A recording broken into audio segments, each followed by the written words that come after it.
Hey folks, Low Life Brian here. Welcome back to Tsumihoroboshi after a very long ass time. Because the past parts that I had uploaded were like a few years ago. They were a few years old. Although like then again I did had to like skim through the previous parts to where I did last left off and how I wanted to summarize. So from where I last left off, after Reina had disposed, those so-called baddies that played this Badger game that like just screwed the family over. She went back to her normal life routine of some sort. I couldn't really recall. It's been so long, but I did had to go back to the part where I left off at after I watched the video. Let's see. Let me see here. If I go through the video section on the folder. Hold on.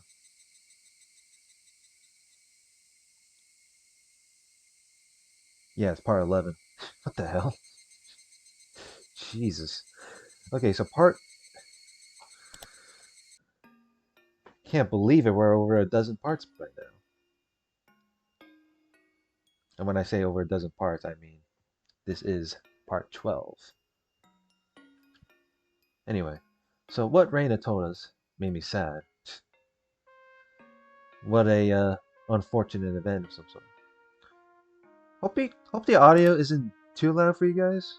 Although then again, it really varies. I don't know, man. It's pretty absurd for me of coming back to it.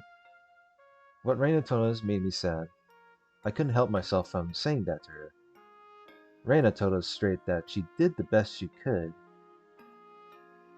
Yeah, of course, because she is supposedly the the optimistic, cheerful girl of some sorts, even though she has some batshit crazy moments. She told us that right to our faces. That's the same thing as saying that she didn't need us in order to do the best she could. Hey-chan, you can say that now, but alright. I remember I was skimming through like the past comments, so, where like they didn't really like the updated art. So I'm pretty sure I can just. I wonder if it still works. Oh, I guess I can. I guess the updated art I could do this. That's the thing though. Like some people have their own preferences. People prefer the original just to you know keep up with the nostalgia to it. But apparently, like the past parts I had done was not really past parts, but the previous playthroughs of it had like the updated art. And I had one guy in the comments said that he didn't like it. So I was thinking of revisiting like the first chapter of Higurashi, but with modded voicing and all that. But I'll think about. I don't think. Well, we'll see. Anyway, you can say that now, but wait, let me finish. I believe that friends are there to share both happiness and hardship. If you came to talk to us, I believe we could have done something different, and we could have led you to a better future. A better future? There's no better future than what I have right now. This is the best possible future. That's a lie. That's a lie. Now you sound like Lorena would say in the first chapter. Jesus. My shouts seemed to scare her a little. I knew that Rana didn't believe that this was the best possible future. She just didn't have any other choice. If she'd had other choices, she definitely wouldn't have chosen this one. I know you don't believe that, because you're crying. Well, I don't know if she's crying right now, but according to the art, to the sprite, I don't really see it. What? Who's crying? Me? I'm not crying. Yes, you are. You've been crying the whole time. Haven't you noticed it? In fact, I didn't see any tears in her eyes or on her face at all. But that didn't mean she wasn't crying. Reina was crying. She was crying because she was driven into a corner after all the hard work she did to become happy. Her tears looked so sad. Anyone who couldn't see those tears wasn't really thinking about her. I'm not crying. I won't cry. I did the right thing. I made the right choice. There's no reason for me to cry. That's ridiculous. I have no idea the hell you're talking about, Keiichi. I know it. You're crying right now. Reina stopped laughing all of a sudden, and she spoke with a cold expression on her face. Cold expression? Oh boy. Okay, let's say I did what you just told me. I told you all about my father and that woman. Then what? Well, then what? Um, Keiichi got no words. Holy shit. It, why did it even look like what Keiichi's doing? He's just trying to like snoop into her business. Reina had never talked to me like this before. It was as if she was mocking my ignorance, and that made me shut my mouth. You don't know what happened last year? Last year? Yeah, last year. It happened in June of 1982. Oh boy, a long ass time ago and shit. There was someone who had no choice but to kill a person to free himself from his misfortune. Satoko gasped. Keiichi-kun, I don't think you know much about him. About Satoshi Hojo-kun. I know that he's Satoko's older brother. He's been missing, but people say he transferred. There's a rumor that he killed his aunt for Satoko's sake. Therefore, it's been taboo to talk about Satoshi in my class. Actually, in all of Hinamizawa, Satoshi-kun was under the same conditions as I was. He just wanted to have happy and peaceful days. He just wanted to live peacefully and quietly with his sister. You've heard about what kind of person Satoko-chan's aunt was, haven't you? If what I've heard is true, this is what happened. After Satoko lost her parents, her uncle and aunt got custody of her and her brother, but they were miserable people. Her aunt was especially cruel to Satoko. Satoshi was the kind of guy who wouldn't even hurt a fly. But his aunt probably was the only one whom he didn't have a problem killing. That's how terrible a person she was. Everybody in Namizawa knew about the trouble the Hojo family had. Everybody knew that their aunt was a hysterical and crazy person and that she bullied Satoshi-kun and Satoko-chan. Everybody knew everything. Everybody in our class knew it too. Mi-chan, the future head of the three families, knew it. Rika-chan knew it. And Satoko-chan knew it too, of course, because she was the one experiencing it. Well, no shit. The friends you're talking about knew what Satoshi-kun was going through more than anybody in Hinamizawa. And what happened? Did anybody help Satoshi-kun? No, nobody did. Mi-chan had the most influence out of all of us. But she made up a lame excuse, saying that it might create a conflict between the Senozaki family and the villagers. In the end, all she did was hurting him by offering her sympathy. You know, sometimes it's hard to tell who's talking whenever I'm reading this in vanilla. I don't know. I can't really call it vanilla. I'm I'm pretty sure later on, if I had mods with like voicing and graphics, all that stuff, I can probably know who's talking, but that'll come later. That's not true. Yes, it is. That's a angry face right there. Satoshi-kun knew it too. He knew that you were only pretending to sympathize with him. He knew that you had no intention to help him. That's why Satoshi-kun started to hate you, Mi-chan. He said that you always told him you were his friend. But after all that, you turned out to be just another Sonozaki. Just another person who bullied the Hojo family. I, I didn't mean to. You didn't do anything to help him. You rejected his request for help by sympathizing with him. Do you have any idea how much that hurt? Mion tried to find something to say, but failed to do so. She bit her lip instead. Rika-chan, you were the same too. This little sad, pouty face right there. Now Reina was pointing fingers at Rika-chan. Unlike Mion, Rika-chan looked emotionless and empty, just like Reina did. Rika-chan, you don't have the kind of power in Hinamizawa that Mi-chan does, but your word carries a lot of weight with the old people who come to your shrine, don't they? There was something you could have done for him, but you didn't. Rika-chan, you did exactly the same thing as Mi-chan did. You just pretended to be his friend. All you did was sympathize with him and Satoko-chan. You didn't try to help them out of the trouble they were in. Can you imagine how cruel and merciless your sympathy was to them? Satoshi-kun wanted help. He wanted somebody to help him. He was at a dead end and couldn't get out of there by himself. He was sinking all the way down to his neck in a swamp, reaching for help and waiting for someone to grab his hand. You're right. Rika-chan's voice sounded mature. It was very different from how she usually sounded. Oh, you don't say. It's not like, from the fourth chapter, right? Fourth chapter, Himatsubushi. I didn't know how to save them. All I could do was to offer them some consolation. I'm not going to deny it, nor am I going to make excuses for my sin of not trying hard enough to find a way to save them. I didn't know you knew. Reina gave her a twisted smile.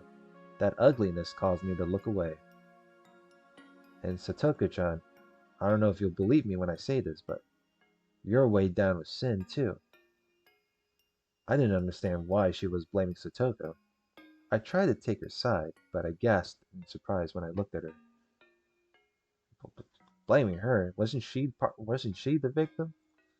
She looked like she was accepting the sin that Reina had mentioned. Satoko must have wanted to confess her sin before Reina pointed it out to her. And so Satoko opened her mouth first. I don't know if you'll believe me when I tell you this either, but I realized it on my own. I know what my sin is. I see.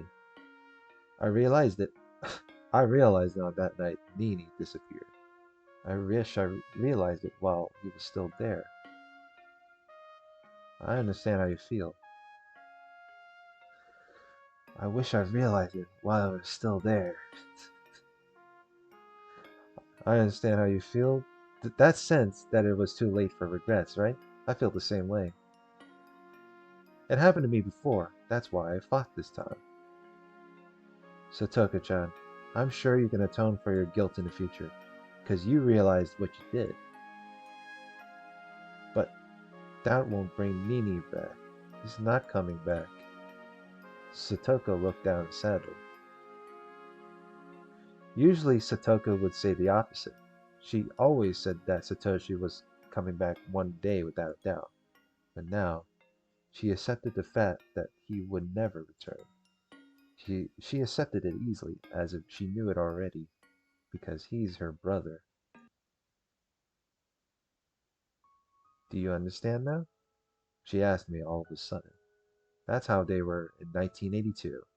Satoshi-kun talked to everybody he thought could help him. He told them that he needed help.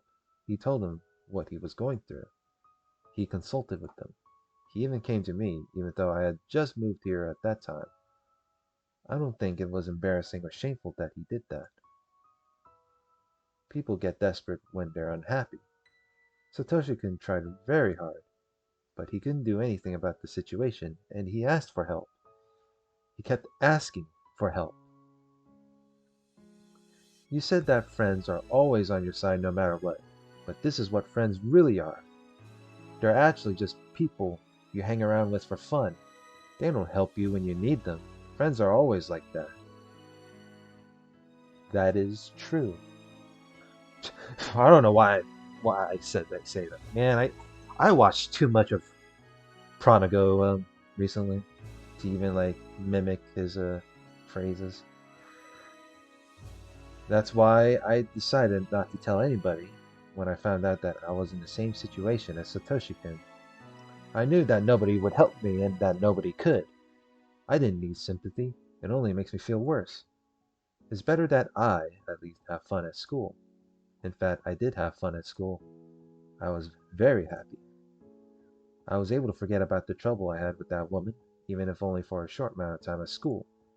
I wish Satoshi-kun could have done that too. If he did, he wouldn't have had to feel constantly hopeless, and he could have at least enjoyed his time at school. He didn't have any other choice than beating his aunt to death anyway. I didn't know how to help him at that time because I just moved here. All I could do was to listen to him and try to make him feel better, but there might have been something more I could have done. I might have been lazy in thinking about what I could do. But at that time, in 1982, I thought I was his friend. All the laughter.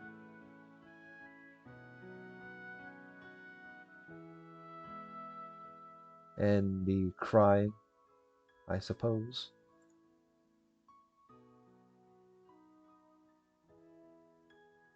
Oh,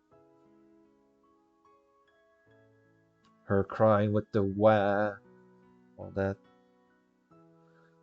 Reina's self-derisive laughter changed into grievous sobs. See, I don't want to mimic what she does because it's just, I would make myself cringy. But I know some people, I know some commentators out there would do that. Her tears gradually wore away at our relationship of trust. Nobody will help me. Friends are just people whom you have fun with. You can't trust them. The more Reina cried, the clearer we heard her voice in her heart. Mion, Satoko, and Rika-chan looked into the distance with sad expressions on their faces. I was the only one who could say anything back to her now. I had to tell her this, and she knew it too. She just needed to hear it from someone. I braced myself to tell her something that might hurt everybody. I understand, Reina. I understand what happened in 1982. Hmm? I understand that they were heartless, but Satoko also told you this. They realized their sins. They regretted what they did and didn't do. So it should be different this time. They can understand your pain, and they can help you. You weren't here last year. I'm afraid you don't know what you're talking about. That's right, I wasn't here last year. I wish I were. If I was here last year, I would have fought for Satoshi. You're lying. I'm not lying. I've learned how important friends are since I moved to Hinamizawa. I'll fight for my friends. If I was here last year and knew what Satoko's aunt did to her and Satoshi, I wouldn't have given Satoshi the opportunity to beat her to death. I would have done it myself. I would have done it in 1500 seconds. I would have I wouldn't have even hesitated. I would have beaten her to death with a metal bat. That's easy for you to say, but you don't know the kind of determination you need to kill another person. I don't know that, and I don't need to know that either. You know why? Because it's an obligation to help your friends. You don't understand, Keiichi-kun. You don't know how disgusting it is to kill a person.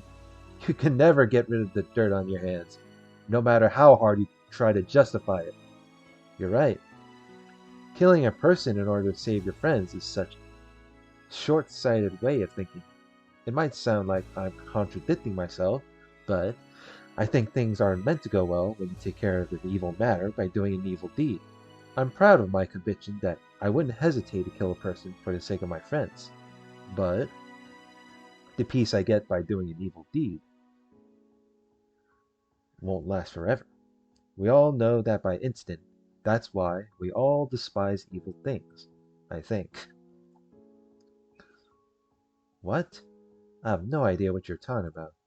She didn't have to tell me that. I was aware I wasn't making any sense. But, for some reason, I could easily imagine a world like that. A world in which I saved my precious friends by committing an evil tat.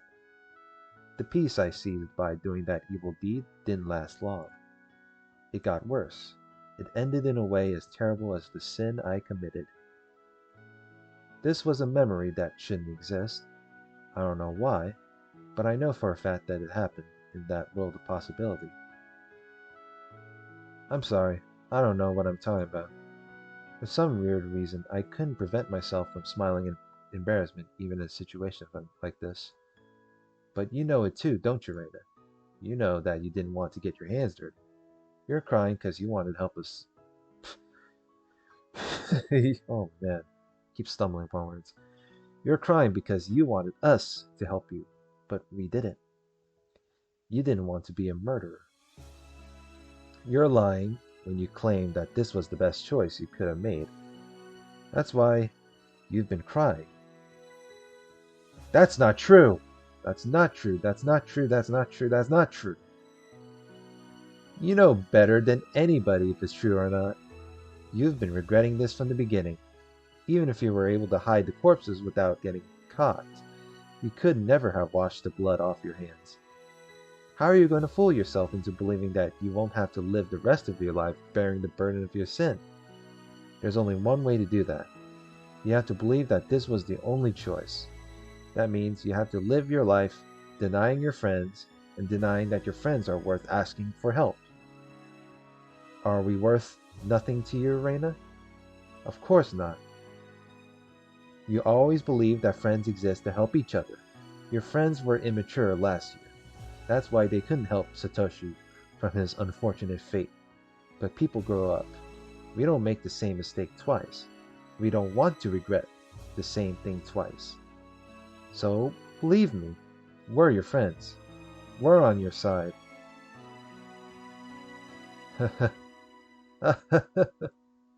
So what you're saying is that I was immature too, right?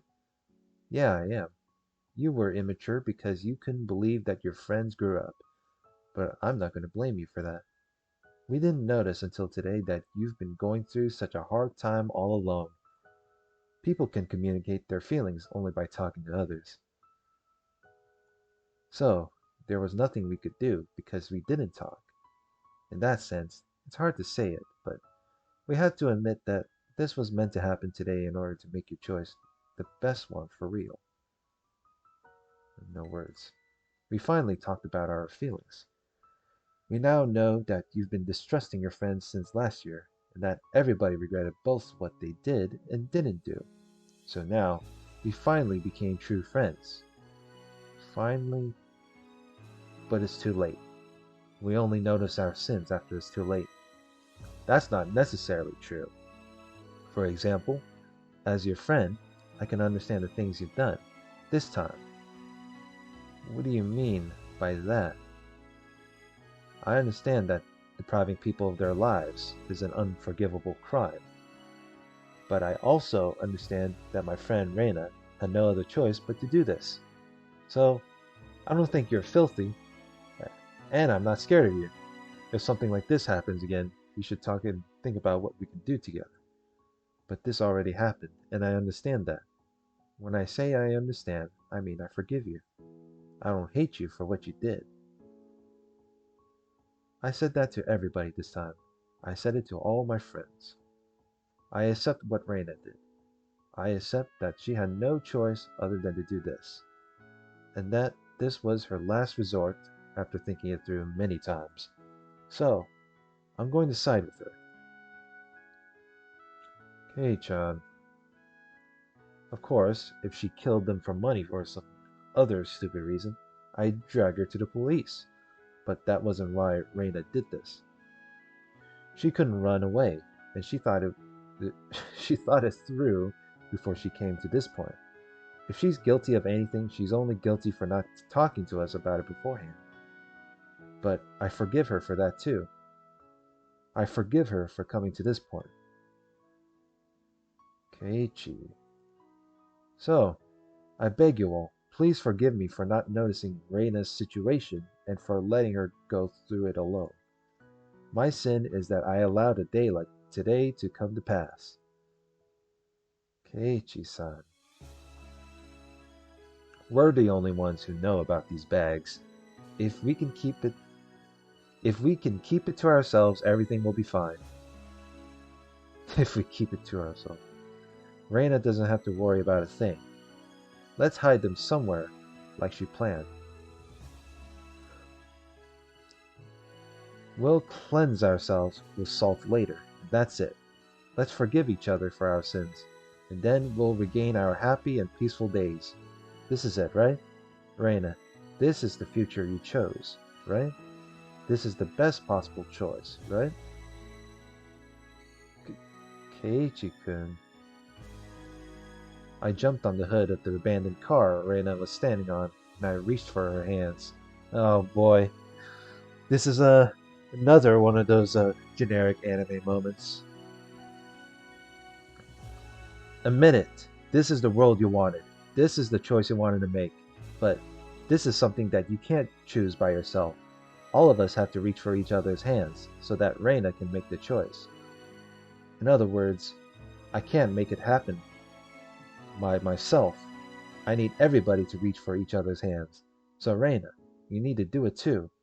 When all of us hold hands together, that's when you can go to the world that exists beyond the choice you made.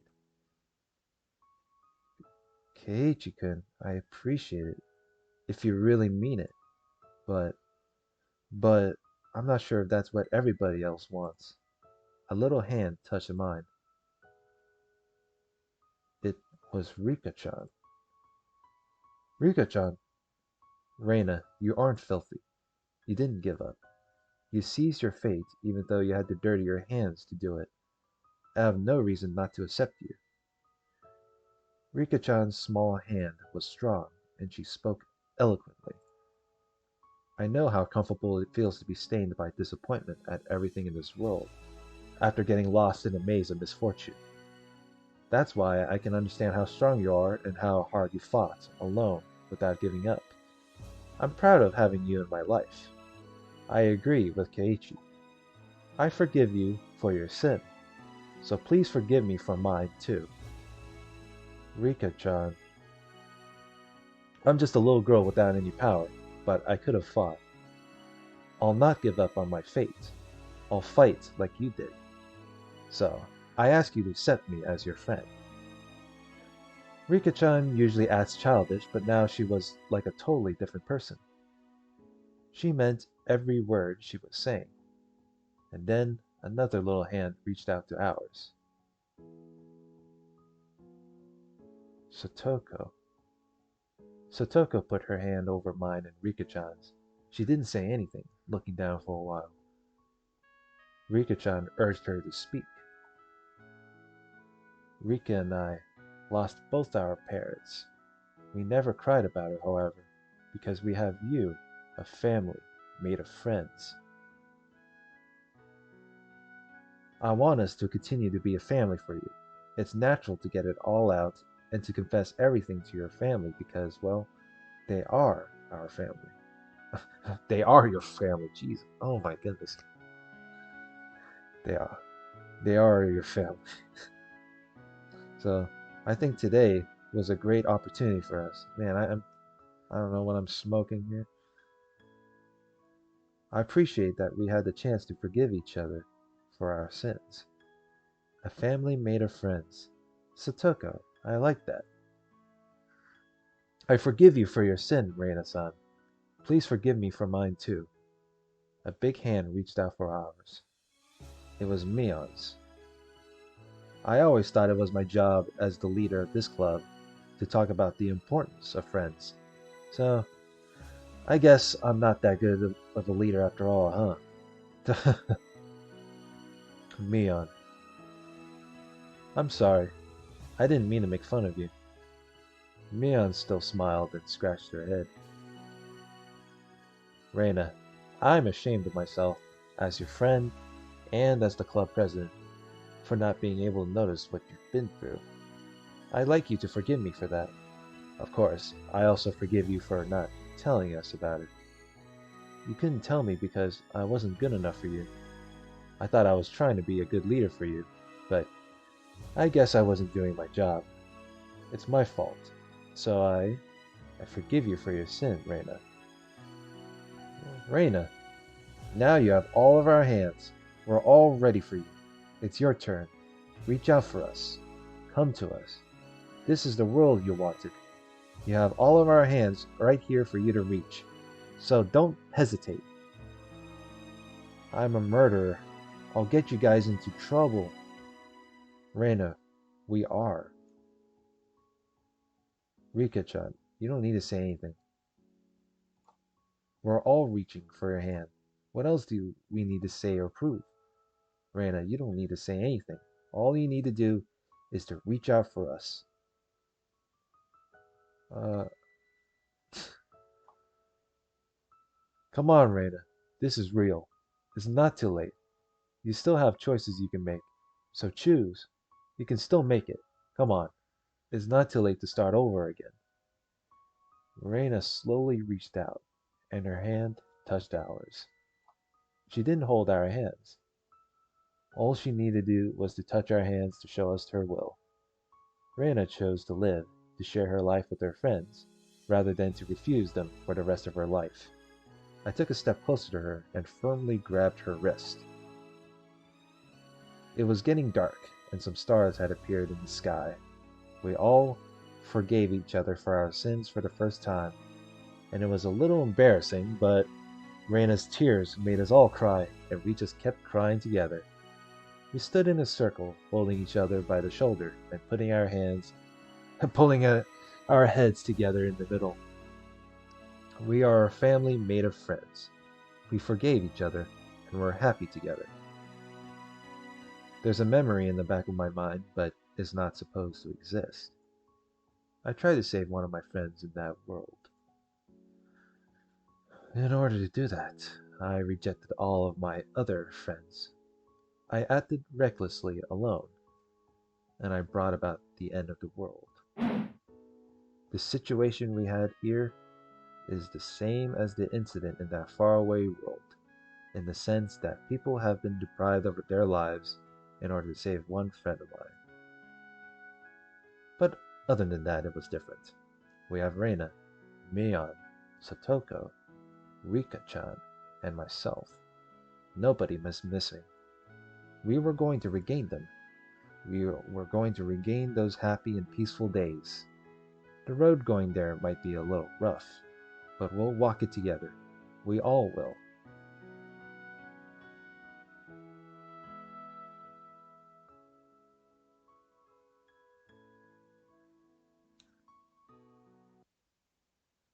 Hmm. And seems to be. Oh, I thought it was going to end there, but yeah, I guess 32 minutes. Actually, no, 33 minutes in. They made a decision to confess, admit their sins, or all the such. But I do need to save. So next part, we will continue this this little part here of after they confess their sins. So like, comment, and subscribe, and I'll see you then. Y'all have a good one.